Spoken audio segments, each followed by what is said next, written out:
I bought two new toys, but it's not IEM. One of it is this, another one is this. So we'll talk about it.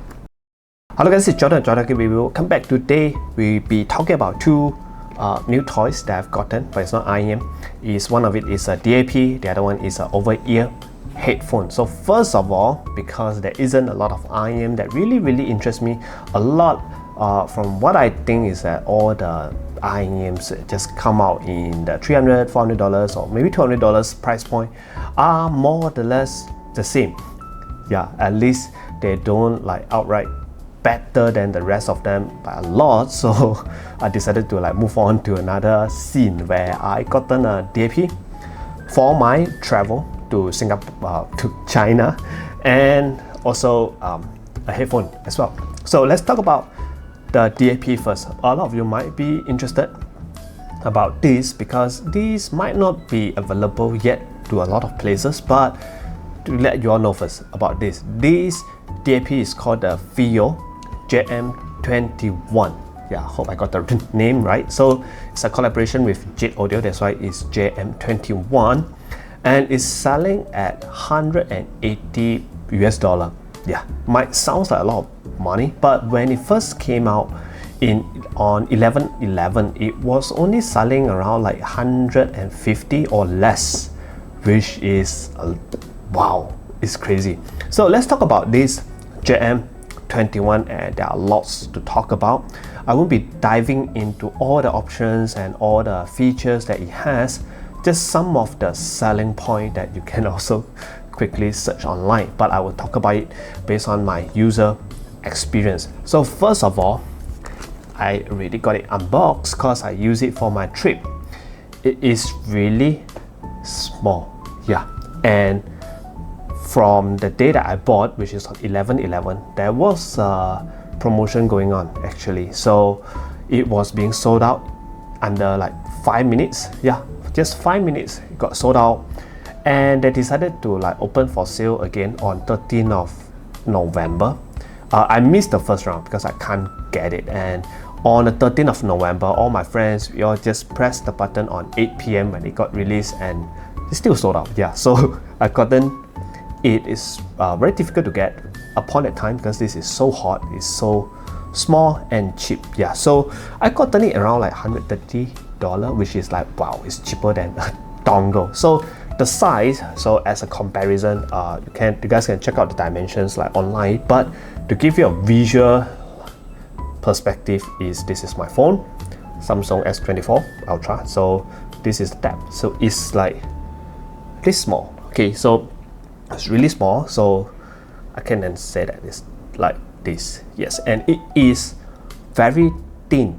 Yes, very thin. It's not like conventional DAP as in R4. High-B R4 was one of my recommendations for a lot of people because it's kind of small, looks small, but it's not really that small when you hold it on hand. So about this DAP, I kept it in an IEM box. So for those of you who have TA audio case or your Tungsten case or your 7Hz case, which are slightly just a little bit bigger, you can shove this in together with your IEM. This is what I did.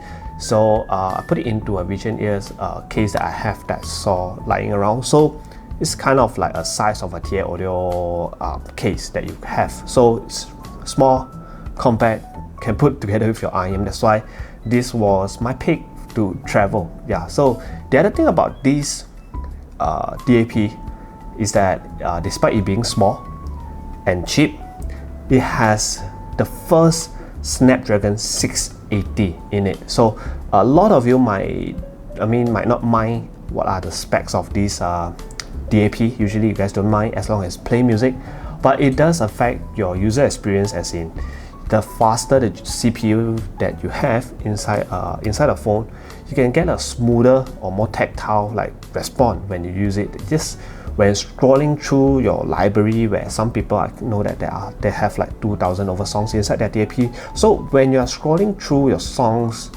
a faster CPU or something just will get it a little bit smoother. And Fiio been known to have very smooth like UI, and also it's very nice to use this.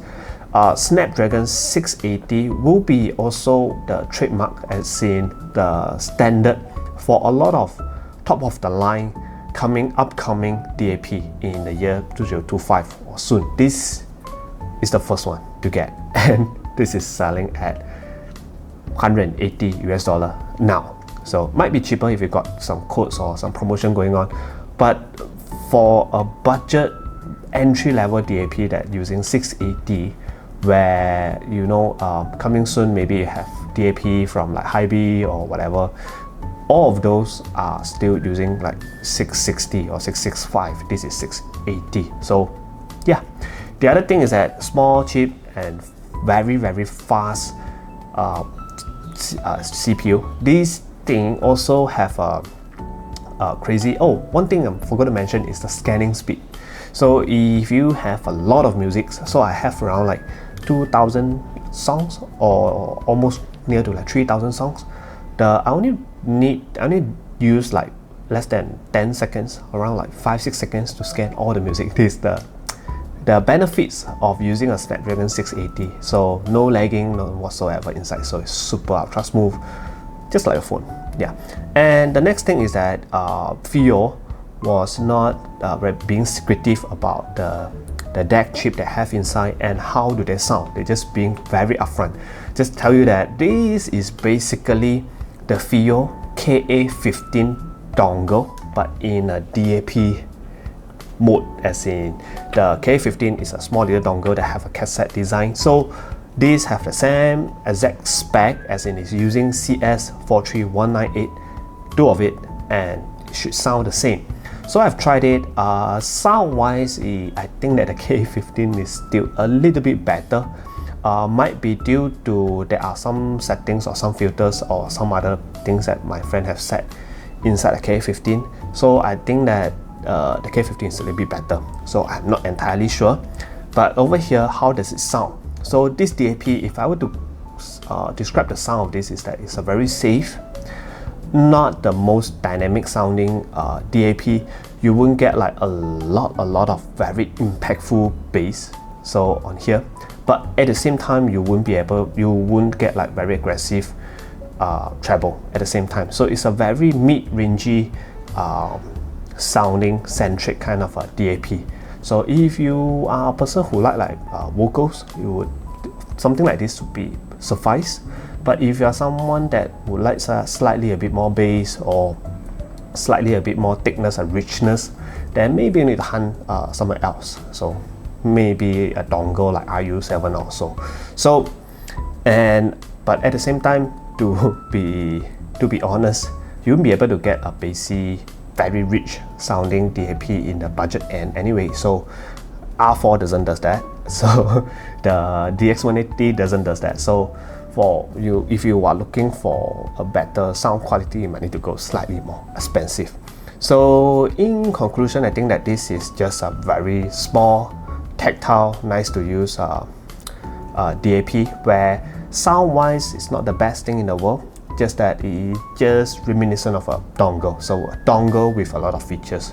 Over here you can put all your streaming app, Tidal, your Spotify, and all other things here. So as for the case, now it doesn't have a leather case yet, but I've seen people posting the blue color leather case on some head file or something, but might be coming out soon. But actually, you know what, you should use this like naked, because one thing, this is so cheap and this is not glass back, so I don't think this will be like you need the protection from a case. I think just a screen protector would just suffice. So nice. Oh, and for the battery life, one thing that I am not very satisfied with this player is the battery life. So on the website they stated like 12 hours or 13 hours, but there is a very small line of words down there just say that it's 12 hours if you are using 3.5. So on my trip to China, which I just came back, I use it on a flight and the battery depleted.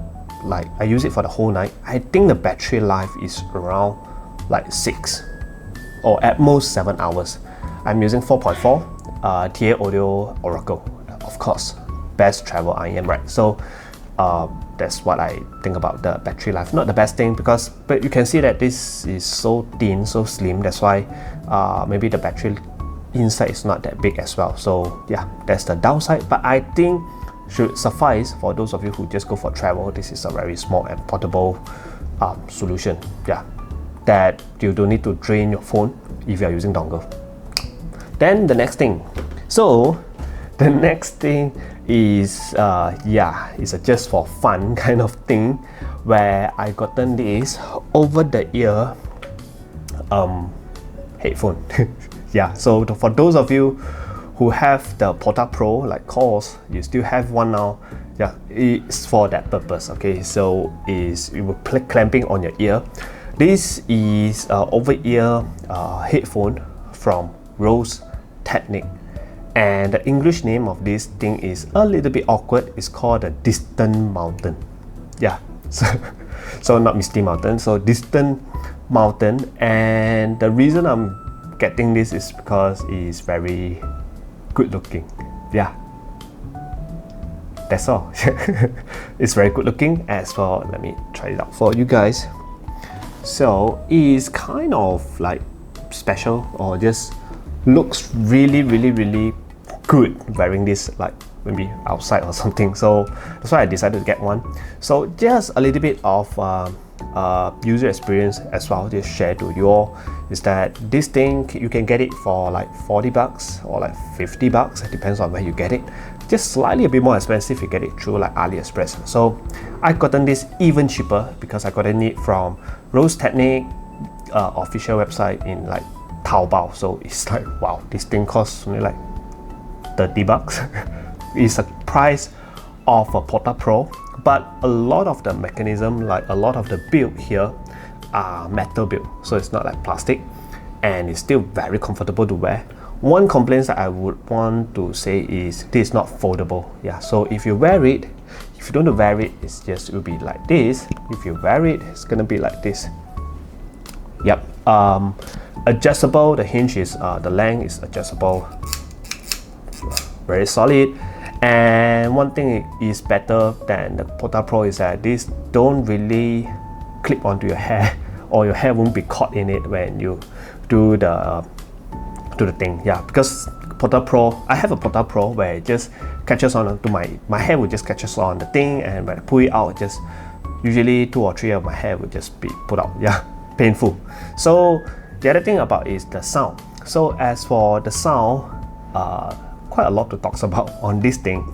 Of course, not the best thing in the world, but first thing first, before you even listen to it, because it will come with 2 pads. Okay, so one of it, the pads that I'm putting on now is not a full pad.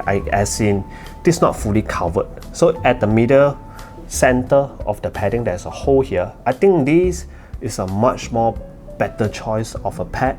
Luckily they included it. If not, you need to buy it separately online, where it might be difficult to find because all the Porta Pro pads been selling outside are fully padded. So if you use that stock pad that it came with, what will happen is that your vocals are quite muffled. Yeah, so I don't like my vocal muffled, so that's why I choose the one with a hole at the center. And the other thing that you need to replace is the cable.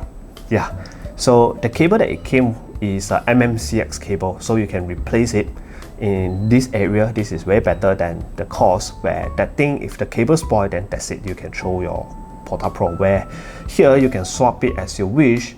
Of course, if you are able to get a non-ear hook kind of MMCX cable, then it's the best, like I do. So yeah, and you need to replace the cable like immediately. It's not that the cable is ugly or anything on the stock one, just that for some reason it just sounded weird. Yeah, very like bad. I know a lot of you might not be a cable believer, so not telling you guys to change the cable into some really fanciful cable. Just go online, find some like $10-20 MMCX cable that don't have ear hook, black color, put it on.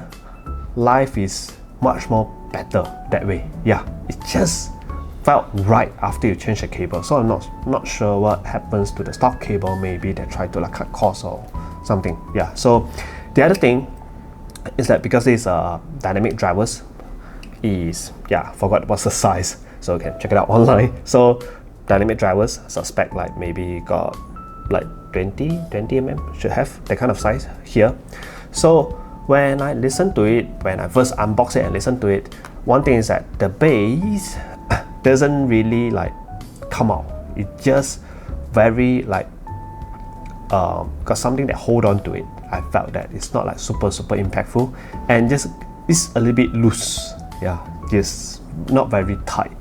And also the vocals, mid-range, everything just felt to me very like held back by something. So I decided to plug it into a player and left it playing for like 2 days straight. So after that, yeah, kind of controversy where burn in, does that work? But for dynamic drivers, I believe if you're willing to like give it a day or two, yeah, it would kind of like improve, not like a lot, but just a little bit will do. As in, for now, I think that is much more listenable, very nice. And the sound signature, well, is very bassy, warm sounding. Vocals does come out a little bit, as in because I'm using the pad with a hole at the between, but you won't be getting a lot of details, but just a very nice, like for fun IEM that you can chill and lay back and use outside. Yeah, so I think that's it. And if you want to look cool outside and impress others, you can get this RoseTechnic Distant Mountain. So yeah, so these are the two toys that I gotten in December. Hopefully I get other videos coming soon. If not, then we will see you guys in like 2025. So hopefully I can do a video like what's the current IEM setup that I have, because constantly every year there are changes in the list. So well, see you guys and stay tuned. Bye bye.